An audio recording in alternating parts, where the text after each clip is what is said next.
Hi there. Welcome to our Content with Humans series. I'm Leonie Seysan, Director of Article Writers Australia, and in the coming weeks, I will be speaking with some interesting people who are involved one way or another with content marketing. So I thought it would be nice to share more of the human side of marketing in a world that's currently very busy talking about AI. It might or might not grow into a long-term podcast. Let's just see how we go. And let's jump right into it. My very first guest is Dave Power from Power Creative Video. Hello, Dave Power. Hello, Leonie. Thanks for having me.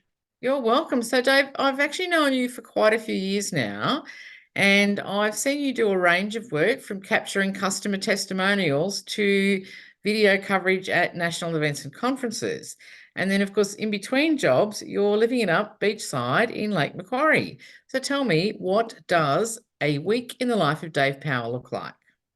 Thank you, Leonie. First of all, thanks for having me on board for your inaugural podcast or vodcast or whatever we're going to call this thing, and appreciate the introduction. For me, Power Creative, family life up here on the coast in Catherine Hill Bay. I'm very blessed and very lucky. Erin and our two kids, where our daily or weekly routine is school, soccer, singing, and a little bit of AFL in the mix as well. That's for the kids, not for me. And if I was good at any of those things, maybe I wouldn't be doing video. But anyway, I like to record people do that, not do those things. So for me, it's really about life balance. And, someone that I've met over the years who you would know as well, John Jury, once put it as integration. For me, it's all about integrating my work into my life. And I'm very thankful that I can do the editing and the post-production work really anywhere I am or choose to be. But I film all around the place, as you've mentioned. Mm. So a week for you in terms of work, your work-life balance, how many hours would you spend working? Well, some weeks they're not always the same. So it depends on the scale of the project that I'm on and the budget involved. So, for example, I've put some pricing models up on our website recently. And what it is basically you could call it the run and gun or the sole shooter type project. It's really just me, and that's it, and maybe one or two cameras. Those sorts of jobs are quite labor intensive in a way that I'm on site all the time for those things. In saying that, it might mean that I've got a team member elsewhere around the country working in the same capacity. But the other end of that scale or pricing model that I've put up on the website is the really large content or the large event project. And those projects are sometimes months or even a year out in planning and executing site visits, as well as crewing and resourcing, and then obviously rolling it out in terms of production on site, whether that be filming or event producing, a whole gamut of all those things. So each week looks quite different for me, I guess, is the short answer, because it's not like I've got the one type of project and scale that I always work on. I'm sort of scaling up, scaling down week to week. Well, that makes it exciting, doesn't it? If it's different from week to week. So can you say what you're working on this week? Yeah, definitely. Coincidentally, this week I've had a lot of work around the cardiology world with a hospital in Blacktown, and it's one of Sydney's fastest growing hospitals, and I think most would agree the growth of Western Sydney is just huge. And what I'm doing for them is a lot around the philanthropy work. So they've got a foundation called the Better Foundation. Mhm. And really coincidentally, there's another group that I'm involved with who are donors to that group who are also creating content. And for them, it's all about, I guess for the actual hospital's foundation, it's all about messaging to do with what the stats are around heart attack rates in Western Sydney, but also, telltale signs that you are having a heart attack and not to ignore it and get into hospital. Lots of takeaways like that. And also about the equipment. So things like the Lucas heart pump. And for me, like what I love about what I do is I get to learn about all these really interesting things, but also beneficially for my own health and for my family's health I get to hear it firsthand from the practitioner. And actually, I kind of become an advocate in a way for the people that I meet in the work. But yeah, that's the sort of work that I'm producing right now. Can you say which hospital? Yeah, that's the Blacktown Hospital. Okay. In fact, Blacktown and Mount Druitt are conjoined conglomerates in the sense of they share resources. So the Better Foundation are the charitable organisation that if you're wanting to donate to a group, you would donate to Better Foundation, and Better Foundation would then put those resources into Blacktown or Mount Druitt hospitals to improve whatever is needed at that time. So in this particular year, we're talking about cardiology. Previously, it's been more in the eye care sort of world. And it's been about 2 years that I've been working with Better Foundation. Oh, excellent. So tell me, how did you get started in videography? I know you've been doing it for a really long time, but what inspired you and what was your journey from the time that you decided to do it to actually starting your own video production agency? Yeah, well, young age, I was in year maybe 7 or 8, kicking around for the old handy cam that mum and dad had got from the States on a US trip for dad's business back in the day. That was really my big grassroots beginning. And was doing a radio show at school at the time on SWR radio, which still exists today, Sydney Western Radio. They were some of my real grassroots in realizing. I don't think I realized it would be a career at the time. I actually thought it was me just having fun, especially, the camera side of things and creating sketch comedy videos, influenced by things like Full Frontal and Fast Forward back in the day. Just creating satirical, fun stuff for friends. And before YouTube was a thing, it was put it on a VHS and share a bunch of VHSs around with friends, um, or do the school formal or whatever it might be, record the formal and have these fun, as we called it, memories to treasure, which was, the sort of back then it was very much like this is just an outlet and fun for me. But I look back at it today, because that was 97, 98. I Mm. finished in 99. And I just sort of think, well, wow, I was just discovering at that point what content could be created. I just didn't know what it was, because there was no school department really, for what I was doing. It's a bit different now, isn't it? They quite often have their film department and teaching the kids how to do video and short films and everything, don't they? Yeah, yeah, it's so well embraced now, and I guess the curve just, we're always trying to catch up as we know with new technology, and I won't mention the other word that I know that you'll bring up later on. But there's so much demand of I guess skill set at a learning age for students, and I think, to that point, for me, learning that it gave me this really um, big satisfaction and gratification around what I was doing when it came. Because when I left school, I was doing hospitality management, and even had a 2 week stint at pre-press printing because my parents, being accountants, thought that they were more secure industries. And Mm. so I took on these roles thinking, oh, I better go for security. Mum and dad might have a point. Only to end up somehow finding my way back into what we're doing here with video content, and content in general. And I think, but if it wasn't a mistake to do those things, it was actually more of a realization whilst doing those things that there's still this passion inside of me. I just need to channel it somehow. And I remember doing my course at TAFE in hospitality and going and using that old handycam to film something for a piece that I was doing on some study around how do you create a 2 day conference.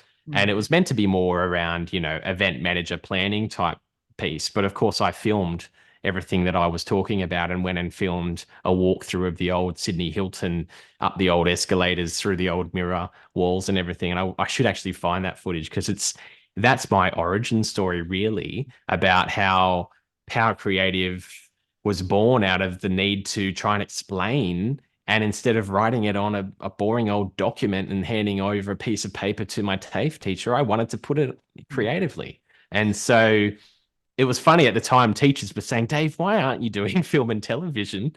And I said, to be honest, I hadn't really thought about a career in entertainment film. I think for me, it was more about just creatively explaining things, and that's how I've landed where I am. It's funny that you say that about your parents and their thoughts on the videography, because I had a very similar journey. When I announced when I was quite young to my parents that I wanted to be a writer, they were like, "Oh, we can't afford a writer in our family." And, and even the idea of journalism. My father was a senior police officer, and the idea of me becoming a journalist wasn't very popular either. So I doing the right thing, as you say, you want to please your parents, and so yeah, that Yeah. resulted in a lot of other jobs. But it doesn't go to waste, that learning, does it? No, and the 2 years of TAFE that I did, and there's a few friends out there that will laugh and say, Dave, you didn't really apply yourself. Uh, I was still a bit of a joker, Dave, from the days. I don't think that's ever left, really. I'm still a joker, Dave, but I was still very young and naive. But the things that grounded me in that TAFE course were the business acumen part of what I needed to know. And so, yes, I am creative. Yes, I am kind of technology savvy, but without some business savvy knowledge and how do you budget and how do you do this, which again comes back to thanking the parents who were accountants, I wouldn't know any of that. Mm, So, and there wouldn't be a sustainable business model for Power Creative. I'd probably be someone that just flew by night for one film and then I'm out of here. Because I would have got burnt probably in the finance department. So thankfully I've had those skill sets that they've really grounded how I pitch, how I create, but also how I manage things in a project managing sense and accounting point of view. mm. And how blessed are we both really to be able to be working in an area that we love?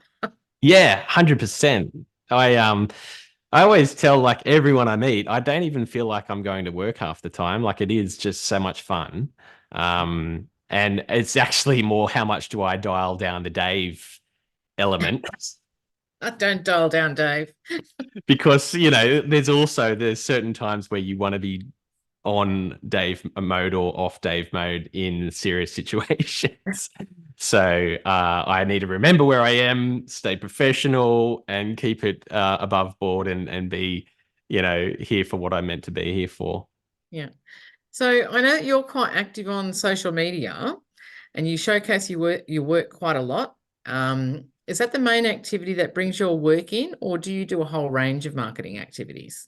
Yeah, I think between the social content and the in-person, I still have those early on, groups that I've joined, like the Hills Business Chamber and other networking groups that I've met along the way. And, if I hadn't have done those things in person, I think there's only so much you can really believe of a person online. And it's not to say that, because that goes against the point of what I'm creating, right? To say that. But I wouldn't say to rely only on the social content as much as I'm a believer of creating that content because it's what pays for my wage. It's also a mixture of, you need to create that content and then add purpose in real life and meet people in real life and have just real conversations that aren't about converting sales. And in fact, if I didn't have those conversations early on with groups like the Business Chamber, I would also be in a worse position financially because I wouldn't have met the right accountant. I wouldn't have met, that right person who pointed me in that direction when I needed it. So Mm. yeah, And in fact, we wouldn't have met because we met through the Sydney Hills Business Chamber about exactly right. 10 And years and I ago. think, to your point there as well about, we've both met by being partners of the business chamber. And there's a lot of people out there I know who question why I give content, which feels like you're giving content away, which could otherwise be commercially sold to a group like the Business Chamber. But the thing is, you get so much more out of it by giving that content back and meeting other people and also road testing content in a way that I think is invaluable. So yeah, the chamber and social media are my two mixes, I'd say, between the online world and the reality Mm. of, meeting people in person. And of course, there's all the other circles in life that we've got, whether it be, friendship circles and people that you surround yourself with. But yeah, those two would be the highlights for me. So, thinking of your top clients, how did those clients find you? Well, I have to thank you for one of them. Rare Cancers Australia wouldn't have been a client if it wasn't for your introduction. So I have you like forever in debt in my heart for that. I don't know if that's the right Thank you. terminology. In debt? I'm in debt. One of us is in debt. It's probably me. Um, but yeah, I really appreciate your introduction because if I hadn't have been introduced to Rare Cancers Australia, I think there's a whole lot of things I think even about myself and personally that I wouldn't have been able to cope with over the last 5 years if I hadn't have met that organization. So um, I think being introduced to a group like you did with me is so valuable because there's only so much of my content I can put online and hope that that converts. But being warmly introduced to someone as a problem solver to improve someone's business, it just, it cuts out all that need to feel like you're tendering and going through that sort of process of red tape that often happens when you're converting a client. And it just didn't feel like that with Rare Cancers Australia. It just felt very organic Mm. and in every venture that I do with them, actually, it feels like that each project, it's just a very organic conversation. It's not, hey, Dave, we're sending this out to 50 suppliers and you'd better keep on it. It's like, no, Dave, we're coming to you. We just need to talk about how we're going to, go about that. And I And think that's because they were delighted with you from the very first job that you did for them. Thank you. But like there's a lot of talk about loyalty with customers coming back out there. And I've seen a lot of people come and go. And look, sometimes they don't have a choice because they just do not have the budget, and I get that. That's fine. But it's very difficult when people don't give you a reason and don't at least come back to you to have a discussion around what's possible. And I think that's one message I'd like to get out there to people is that there isn't really one approach to this thing. We can do it in so many ways. Sure, I've got my pricing models on my website, and sure, I've got some certain, approaches that I like to bring. But also, someone tells me, look, this isn't working. I need to do it a different way. I'm always going to come to people with solutions. And if it's not a solution that I can actually provide, I'll make recommendations about other ways they could approach it without me. Mm. Yeah, that's a great idea. So, just going back to what you said about rare cancers, the interesting thing about that is what we were talking earlier about networking and opportunities and how you can meet people. I Mm. actually came across rare cancers myself due to a relative who had a rare cancer, and I was so pleased with the assistance that they provided that I offered to do some content for them. Yeah. And Oh, wow. they actually came back to me quite a few months later with paid work. So that was a very interesting. And you know what Um, that shows me as well? Because they, like on the opposite side of that, I was engaged commercially and then I was helped personally with my brother-in-law that passed away. And I just think like it just shows what a unique organization they really are to, not kind of go, oh, look, we can't talk to you about this because you're a supplier, or vice versa. You can't become a supplier because you know what I mean? Not that they'd say that to your face, but sometimes you wonder if they're the conversations that might be happening behind closed doors. mm, But yeah, they're just so transparent with everyone. And it's just very refreshing, isn't it? it is. Um, They're a fabulous organisation, and they do so much. Uh, mm, it's quite incredible. They've got so many resources for people. mm. Yeah. So And you've and actually consider, covered sorry, some just one quite. more thing on that. Yeah. It feels like this is becoming the Rare Cancers podcast. But like they've got such a, fairly small team, Mm, really, for what they handle. I've known other organizations to have a huge team, and we look at like our utilities and all these other things that we pay, mm. and they're multi-billion-dollar global organizations, and you can't get anyone on the phone. Yet here is a small team out of Bowral, working it out for all the demand that they've got with this, really terrible disease. So I just think, yeah, hats off to them for how they manage their organization. Yeah, absolutely. So you've actually covered some quite significant events for them and presumably for many other people as well. So I'm a bit curious about the challenges that come with that type of project, like a national conference or something like that. Mm, lots of challenges. And it's kind of where do you start with challenges for these bigger projects, and that's going back to the point earlier about how I talked about working week to week on different demanding projects. Some things are 4 hours of my time, and others are months and years of my time. And when you're talking about doing, a major event like Parliament House, Minister XYZ attending, all these dignitaries and professional speakers, or, significant patient stories, you really need to have a lot of things as security nets. And I think because I am someone that doesn't try and hold all of his cards to his chest and say it's all about, me doing the operation, it's actually all about the team that I bring in around me. And that's where, thankfully, I'm able to manage projects and manage budgets. And that's the thing that changes everything in terms of how these things run on the day. So the more transparent those discussions are with my customer, about what is required to fulfill their expectation, and sometimes it's not even their expectation, but it's what I feel they really need to make their event successful. It's having that honest conversation about, here are the pros and cons of this individual line item decision, and here's how it could impact what that event looks like on the day. And it's not a scare tactic, but it's much more of like, because I don't consider myself a salesperson in this process. I consider myself more of an education person about the production process. But I bring in people that can really, put some sort of ease in people's mind, particularly when it comes to the audio visual management at these events, which I've seen go particularly pear-shaped before when I've had no control over it.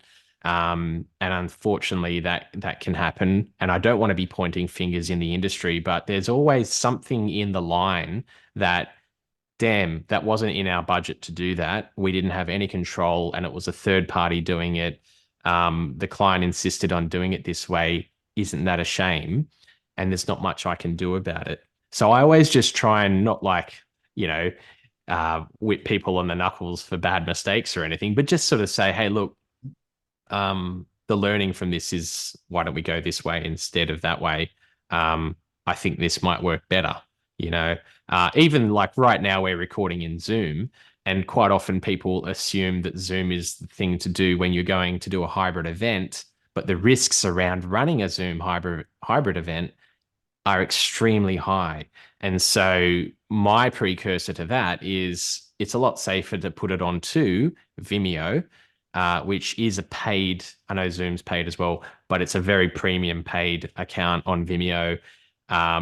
And you're paying for security in the broadcast, basically. It's almost like watching a channel 7 or a 9 broadcast, when they're going live to Parliament House.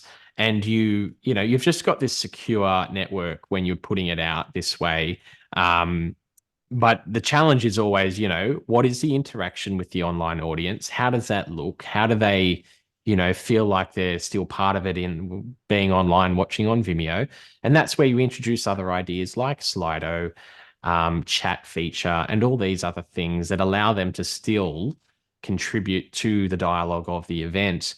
And there's many tools to do it out there, and there's no right or wrong. It's just about how they're managed and what team members are in the line to manage it from the client's end, but also from our end, particularly when you need to be adjusting audio levels, and managing what's being sent or received and all this sort of stuff.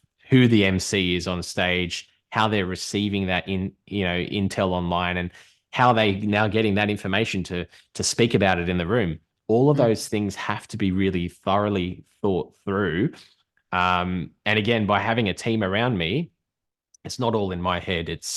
I've certainly got some experience in it, and I can lead the discussion, but I'm always listening to what everyone else is saying around me. Mhm. And I think that that thing you mentioned about education, that it's very important. That sort of resonates with me too, because we get a similar situation sometimes where the, a client might want to do something in a particular way, and it's not the best way to do it. So they are relying on us to use our expertise to step up and say, I think there's a better way for you to do it.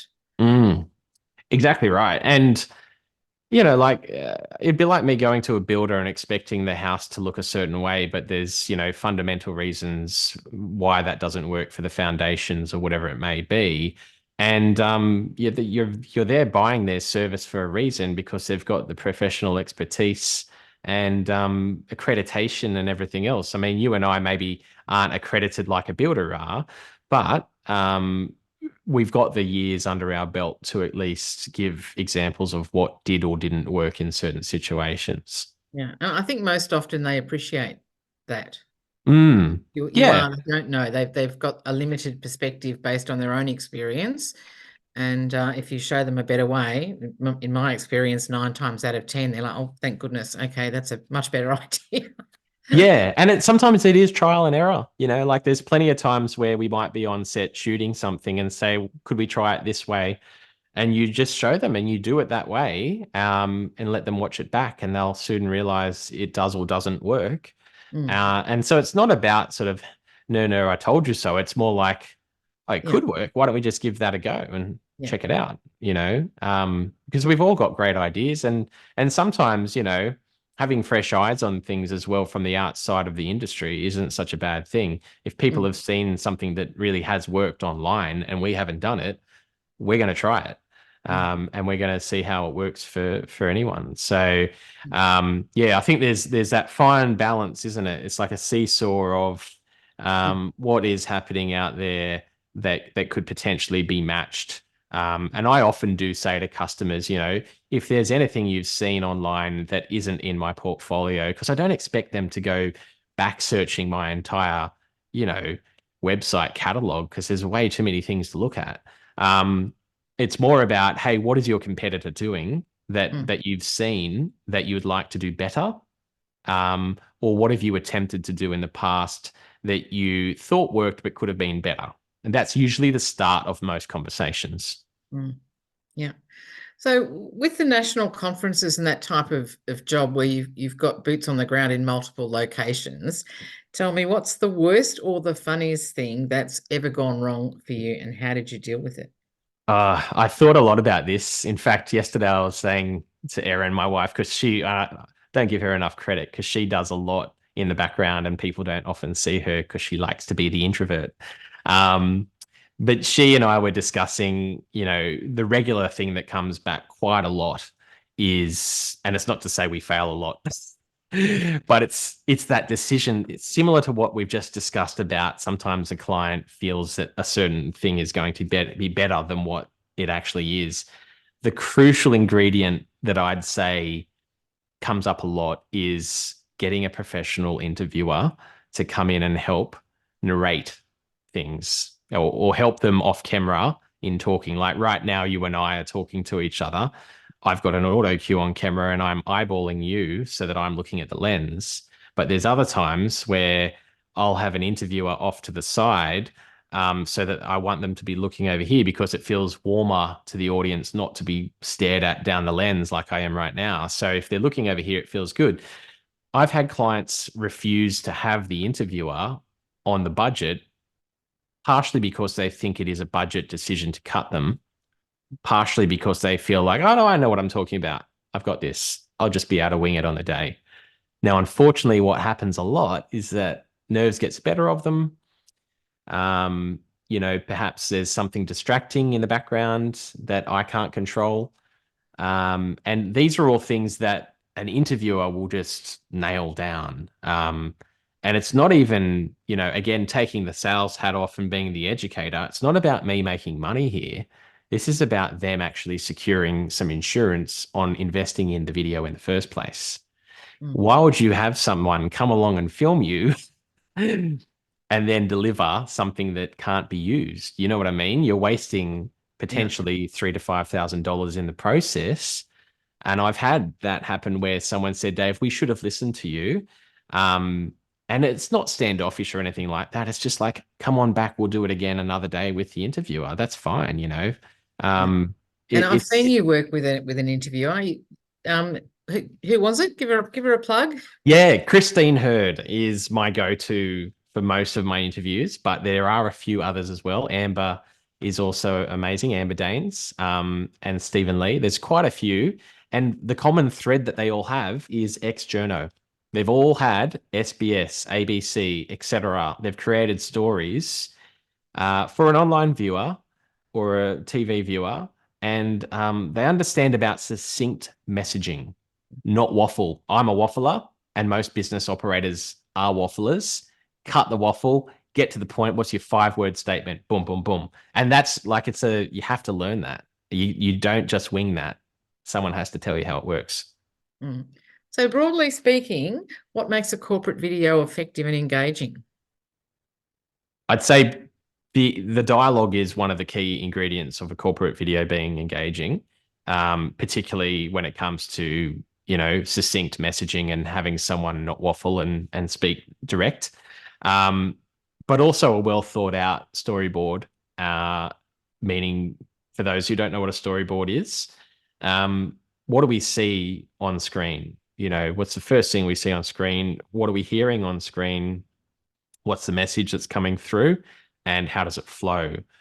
Now, an example of that would be a client I've worked on recently where they've got this really big, strong heritage of 50 years in their business, and it's kind of a legacy inherited type business.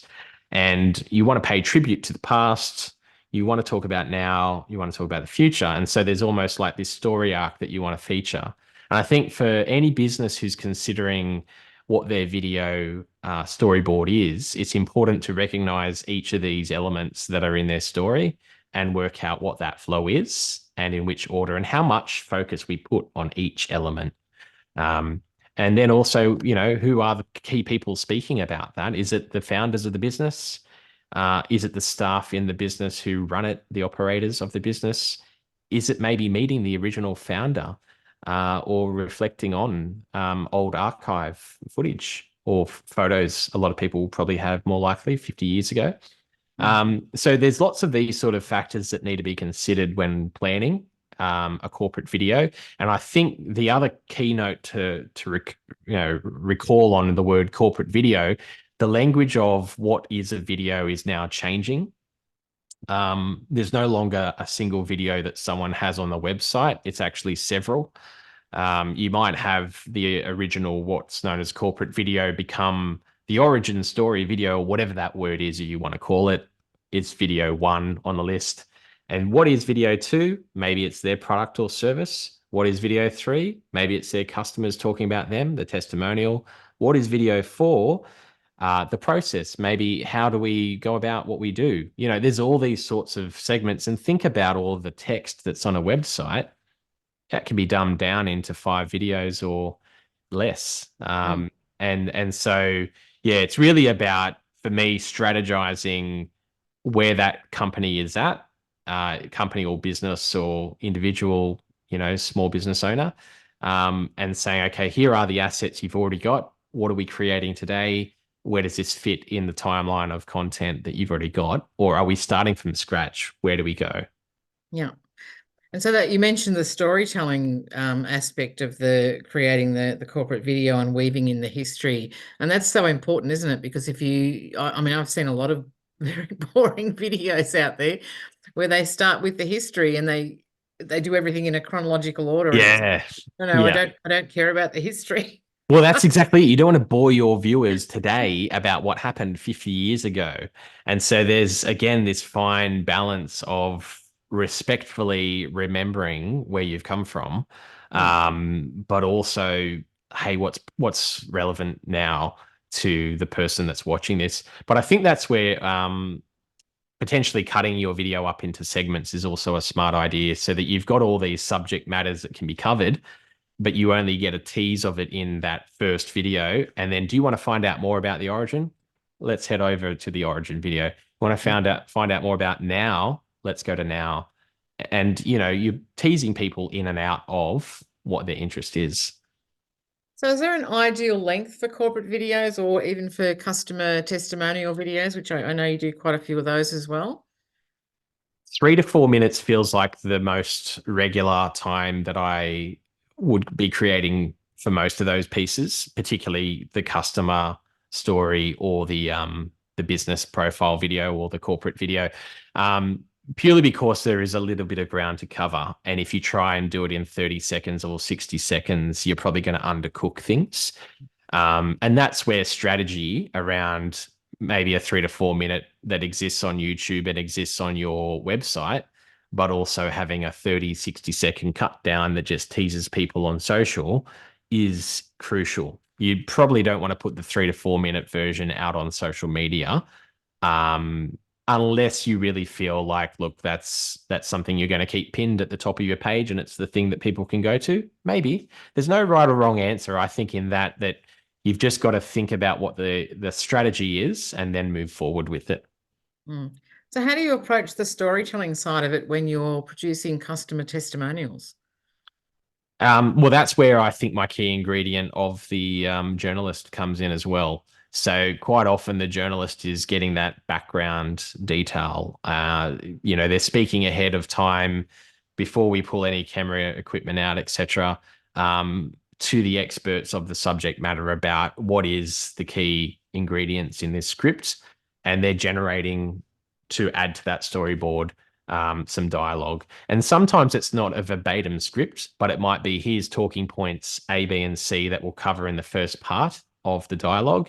And here are the next points into the next section. So yeah, there's a lot of different types of writing out there as well. And sometimes I might even pick someone that's maybe not the media trainer type of person that is the interviewer, but actually someone that's a sort of stylized writer that does things in a certain way. Particularly if you're going to start bringing in comedy and satire to it, there's very prominent players out there.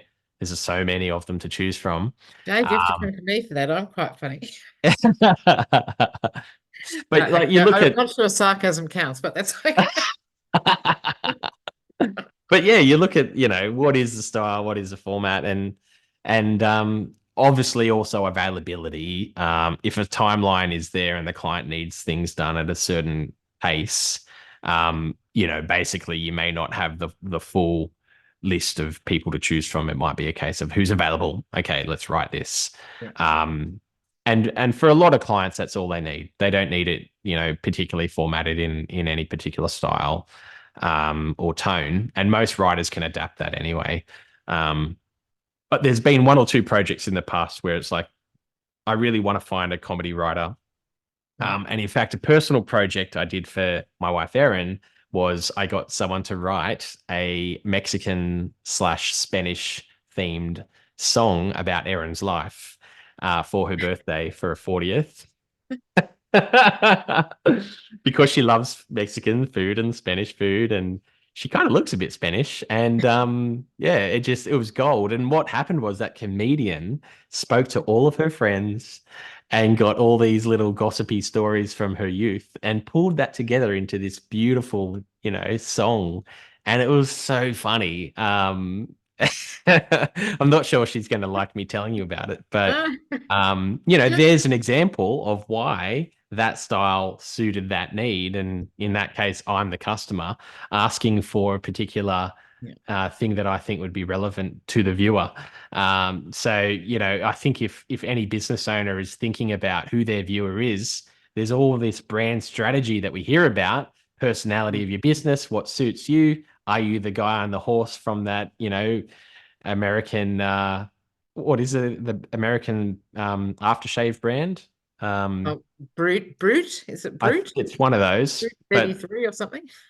we all watch Super Bowl and see all the ads every year, and we know what is the brand personality of that brand. Hmm. And this is why choosing a script writer and then choosing a storyboard, they're kind of the two key ingredients that you need before you pull any cameras and lights out. As much as we can just pull cameras and lights out and wing it like we are here today, If you want to have succinct messaging and it needs to be at a certain, audience, they're the Mm. sorts of things you want to plan it with. Yeah. So I wanted to ask you about thought leadership video content. So our focus over the last few years has been on creating thought leadership content that's either informed by interviews or by research that the clients are doing. So where does video fit into the thought leadership picture? Well, Rare Cancers Australia are going to come back up here because we did a thought leader series with Rare Cancers Australia. Um, and they've also done one just recently, actually, in person. So they've done it both ways. I wasn't involved in the one recently, but I know it was a big success in person in Canberra. And there is that let's bring people on stage and they're the thought leaders type of an approach in an event. But the other way that they've done it in the past that would suit a lot of people for video is a sit down interview face to face, a little bit like you would if you were interviewing both of the prime ministers or the prime minister elects ahead of an election. You'd have that one on one facing interview where prime minister, interviewer, maybe that interviewer is the key person of influence in the business, and this is the person that is, the subject matter expert, and they're having a face-to-face conversation. Um, and that becomes your thought leader series. We've done that before, and it's quite effective because you've got this really not like a space invasion. It's not quite this close. I'm exaggerating it for camera. But you've got quite an intimate setting when you're filming it, when they are literally only a knee or so apart, looking at each other and having a very solid conversation. You get some amazing nuggets out of that, some real gold in what people are saying. And I think for any industry, that's a really good way to go about it. And it's really just about, do they all come to one space on one day and record it, which is probably the most budget efficient way to do it?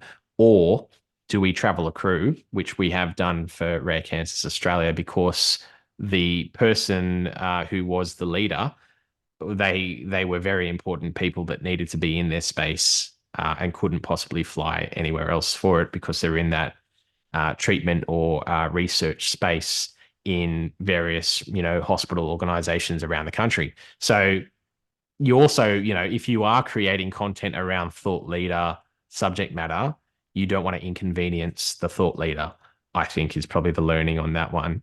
Yeah. But yeah, it's just about, again, balance of budget versus convenience and where do we sit. Mm. And are you seeing an increase in that sort of content being created?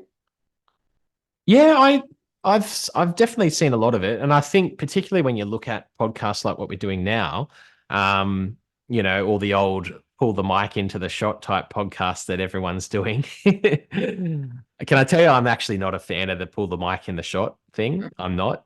Visually, I think it looks messy. Maybe I'm a perfectionist, but I just think that there's enough technology out there to not have a microphone in the shot. Um, but yeah, that in a way is thought leader content. A lot of the podcasts that people are doing out there, and what we're doing right now is Mm. kind of on that level as well. Talking about a subject matter expert. So I'm thinking it's going to become more valuable now, that type of content. So I'm seeing a lot of people are scaling up content production using AI because they can, but often producing horribly mediocre content. So is that going the same happening with videos? What sort of AI related shifts are you seeing, good or bad? Yeah, I think yeah, I've heard and seen some horrible things being done with it. I've also experienced and heard of some good things happening with it, and I am embracing the good things that I can do with it. So, um, for instance, where I might have originally got what was recorded and sent it back to someone who was maybe involved in the interview, I would originally have got someone to decide what is required to come out of the interview. Now that can still happen, but there are some mediums out there where I can just put it through a filter and let the AI decide what the best parts or the best takes were. And look, it may not be right every time, but I think it's one of those things where it can help you start. And particularly when I look at things like ChatGPT, creating a storyboard. Maybe I could just create this storyboard from scratch off the top of my head, or I could tell Chat GPT what it is that I'd like to construct and see what it comes up with. I may completely ignore what it comes up with, or I might take parts from it and say, all right, it's a starting point. Um, let's use it as, the first version, and let's create version 2, 3, and 4 based on client and my own input. And so I think I look at AI more as a accelerator than a replacement tool, or an assistant rather than a replacement, particularly in our industry. And I know that there are, image generators and things that people are very concerned about, but I'm not too concerned about it because end of the day, if you're in a business, and particularly let's go back to the example of someone creating a product like the heart pump that saves people's life in the hospital, do you really want to show that heart pump as an AI generated heart pump? Or do you really want to show it actually making a difference in people's lives and actually showing it Mm. in its environment? Like, I know which one I'd prefer to be seeing if I was the hospital purchasing officer. I'd be turning off the AI generated one, going, well, that's just rubbish and they're spamming me. And this one over here looks quite genuine. And yes, there's real people speaking about that, and there's a real patient saying how they recovered. Oh, okay, yeah, I'm now buying into that. And I think your audience is smart enough to work that out. But if you're a marketing manager considering cutting a corner, going the other way, you've got to weigh that up, and you don't want to assume your audience are really stupid people, basically. Yeah, it's quite interesting, isn't it? I mean, we're seeing a lot of content, and we have a bit of a laugh because there's a whole lot of people. They do a first draft of something in an AI tool and Chat GPT, and they publish it, and 9 out of 10 times it's got a very similar first sentence, and it uses the same phrases throughout, so you can quite Yeah. often tell immediately that somebody has put an article together using AI, and it's quite a bit of a turn off for a reader, Mm. because it's lost the authenticity as well. But I think probably in terms of what we do, um, most of our work involves interviews and that sort of thing. So we're not using it, wouldn't work for us anyway, using it because it's not at that stage yet and it doesn't have any original insights to share. Yeah. Most of what we're doing is the thought leadership level content where we do need to be getting the insights from somebody with experience and able to share their opinions. So I think, but I've got nothing against the AI. I'm actually finding it quite helpful for a lot of things, um, Yeah. especially around generating ideas. And as you mentioned before as well, it's if you let it go, if you let it go and suggest the ideas rather than trying direct it too much, then you're sort of broadening your own horizons as well. Yeah. So I think that's good. And yeah, the other thing I've discovered is that it's actually a very good cook. I haven't used it for cooking yet. Okay. I've used it. I cook. I do quite a lot of cooking, and I've used it frequently to ask it to give me some recipes around a particular set of ingredients or to adapt that sort of thing. So it's Yeah. quite good at that, but not so much at the writing. So, Yeah. Well, and I think that's the thing. Like, it's like the old plagiarism thing when you're the kid at school doing your homework. You're meant to reference these things, but not plagiarize these things. And I think that goes for this as well. Like there's some, even when I run the filter to see what it thought were the best takes of the recording, I'm going to take some of what it thinks, but I'm also referring back to my original IP and my original content, and then using it as a template just to go, oh, I do or I don't agree. Yeah, I like what it said, but I want to add also X, Y, Z to that because I think that gives it more context or whatever it is. And that's the role mm, that you want to be playing, I think, and I think you just not to be telling people what to do, but the way I tell myself to think about AI is don't look at it as a replacement tool. Look at it as an assistant. It's here to just make me focus on the bigger picture as opposed to the nitty gritty, fine detail. yeah, I think it's good for that, isn't it? It's not a do everything for you miracle. No. It's just something that will empower you to do a little bit more and spend less time thinking through things that you might normally spend a few hours piecing Yeah. together. And if you think And about it, like we've been using it for a long time before ChatGPT anyway, because Siri and everything that people have been using for voice prompt is exactly that, and I've been driving for years asking Siri to create that thing or do that thing or send this thing or email that person. And yeah, it's not always accurate, but you know what? It's efficient. And yeah. I'll explain most of the time to people when there is a spelling mistake or there is a unfortunate slip of words that I And was that's something using voice. I was actually going to ask you about that because I know you're quite a tech savvy multitasker, and I can only admire that because I can't multitask. I have to focus on one thing at a time, or I just completely lose track of what I'm doing. Yeah.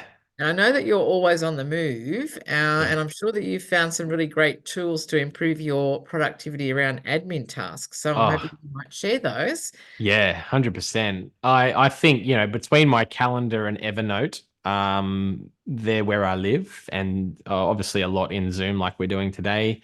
Um, I think for me it's just whatever is in my mind at that time, I have to get it out somewhere on a note or in a calendar, so that it's scheduled and it's reminding me to do it when I need to do it. The minute I see a bill, I forward it to Zero or forward it to Evernote to remind me on XYZ date that it needs to happen. So, yeah, I wouldn't say it's fully automated. I'm still controlling the strings, but it is um, set up in a way that I can have those processes so that it's not playing on my mind. Because otherwise, I just can't stop thinking about, Mm. I need to do that, need to do this, and I can't be creative anymore if I am distracted on those things. So we actually share that. I think even though it looks like I'm multitasking, I am focused on one thing, but I've delegated the others. Yeah, perhaps we just do it in a slightly different way. I'm still a big fan of the notebook and pen, Yeah, which sits next to me all day long. And if I have something that comes in that I know I need to deal with, but I don't want to deal with it now, it goes yeah, on the to-do list, and then later it makes it from there onto my calendar. yeah, yeah. And Yeah, I'll sometimes I'll hit a, miss something. It's not always perfect, but yeah, having those set up as like the go-to things, I suppose, yeah, it's just a process and I follow it. yeah. So what does a busy day look like for you, and how do you deal with it? Time management, scheduling, again, that use of calendar and lots of note taking and really just, passing on all that information to the team that are around me working on things. So if I'm managing 20 crew, to be at a certain place over a course of time, then everybody has a call sheet. Everybody knows what their role and their time is. I got kind of criticized back in the day of Erin and my wedding, criticized slash made fun of because I was in a way the bridezilla because I had a schedule for everybody. And I can imagine. it wasn't like the bridezilla that like, oh, nothing's perfect. It was more like everything's going to be perfect because I've written this down across 3 run sheets. The crew have a run sheet, the family have a run sheet. We all know what we've got to do. Let's go do this thing. And that's kind of my approach to most things in business. And any project I take on, really, like personally, we've recently bought a little teardrop camper. And I want to use that teardrop camper both in the business, but also occasionally traveling around the place. And I'm not the guy that's going to fix that teardrop camper, but I'm certainly able to project manage and budget that thing and get someone else to do it. So for me, I'm always happy to project manage. I haven't done a house yet, but eventually, that could be something down the track. Yeah. So I've got a random question for you because I just have to ask because you're a videographer. What's your favorite movie of all time and why? Oh, yeah. I didn't land on one actually when I thought about this yesterday. Um, my go-to would probably be Zoolander. Um, Most people are going to cringe when I say that, but I think for me, just the fact that uh, it's just so out there and crazy, it says a lot about me, I think, when you think about Zoolander's personality. Um, but I love the fact that he's poking fun of the whole beauty industry and fashion and modeling. It's so good. And I just think it's done so well and it's super cheesy, but I don't know. It's either that for me or a Tarantino. So I'm very extreme. I'm either full comedy or full horror. Sometimes a little bit of comedy horror in between for those ones that are a little bit, left of field. But yeah, I'm Yeah. also not the sort of guy that's like, oh, I'm not, I wouldn't call myself a big movie buff, which is funny to say considering what I do. But I think I'm just also so busy creating other people's things that I don't actually always get to watch things for myself. So that's probably half the reason. Yeah. Yeah. I'm a bit of a left fielder as well. My favorite one is The Fisher King. Do you remember that? I don't know if I've seen that, but I've definitely heard of it. Yeah, was Jeff Bridges and Robin Williams. It Oh, maybe was, yeah. And I know a lot of people don't like it because they say, "Oh, I couldn't watch it. There was too many subplots. I couldn't keep up with it." For me, it was just so brilliant because you could watch it 10 times and you'd see something the 10th time that you never noticed before. Yeah. So it was quite interesting. I'm going to put up a slide with your contact details for anyone who'd like to have a chat with you about a video project. And I've just got one more question for you as we finish up. Sounds good. Marketing managers or CEOs who might be about to commence a video project, what tips or advice would you give them to help ensure a fabulous outcome? I think the tips that I give to any CEO or business owner out there, it's all about planning, just like you've done in your business in the first place in planning. Don't just go into videos, run and gun. The only time that might work is if you've got an event that's already structured and planned, and maybe we're running, gunning, and capturing just what's happening, fly on the wall. But most times you need to have a strategy and you need to engage the professionals to think about the strategy with you. Bring in your marketing people around you. Don't just keep it all in your head. Outsource as much of it as you can. You may have big visions in your company about what you want things to look like, but also be prepared to take input on it because sometimes what we have in our head isn't necessarily the right thing that's going to work for the audience. So I think it's just about being a good listener as well as a good leader. And we'd love to be able to help with it. Fantastic, Dave. Thank you so much for having this conversation and sharing your thoughts today. And we will see you again soon. An absolute pleasure. Thank you.